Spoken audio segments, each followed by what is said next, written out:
Hi friends, ನಮಸ್ಕಾರ. ನಾವು ನಿಮ್ಮ ಬೆಳಗಾವಿ ಟಾಪ್ ಡೀಲರ್ಸ್. ಇವತ್ತು ನಾವು ತೊಗೊಂಬಂದೇವಿ ಬುಲೆರೋ ಪಿಕಪ್. ಇದ್ರ ಮಾಡಲ್ 2022 ಸಿಂಗಲ್ ಓನರ್. ಇದ್ರ ರೇಟ್ 8,20,000 ರೂಪಾಯಿ ಹೇಳ್ತಾರೆ. ಗಾಡಿ ನೋಡೋಕೆ ಎಲ್ಲಿ ಬರ್ಬೇಕಂದ್ರೆ ಬೆಳಗಾವಿ ಒಳಗೆ Ashok Nagar second stop near Manisha bar. ಆಮೇಲೆ ನಮ್ಮ ಹತ್ರ ಲೋನ್ ಫೆಸಿಲಿಟಿನೂ ಐತಿ. ಲೋನ್ ಬೇಕಂದ್ರೆ ಲೋನು ಮಾಡಿಸ್ಕೊಡ್ತೀವಿ. ಮತ್ತು ನಮ್ಮ ಮೊಬೈಲ್ ನಂಬರು ಮೆನ್ಷನ್ ಮಾಡಿರ್ತೀವಿ ಅಲ್ಲಿ. ಬರ್ರಿ ಒಂದ್ಸಲ ಗಾಡಿ ನೋಡ್ರಿ, ಇಂಟ್ರೆಸ್ಟ್ ಇತ್ತಂದ್ರೆ ನೆಗೋಷಿಯಬಲ್ ಮಾಡ್ಕೊಡ್ತೀವಿ. ಬರ್ರಿ ಗಾಡಿ ಹೆಂಗೈತೆ ಅಂತ ತೋರಿಸ್ತೀವಿ.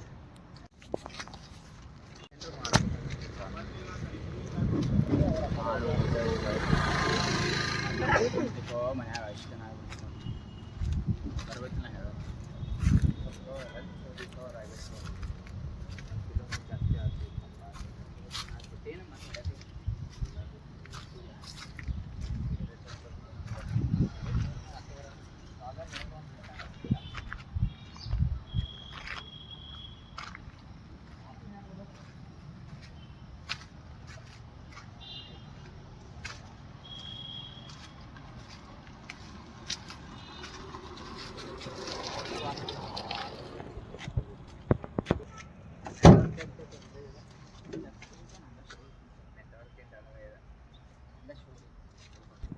गणपती कुठे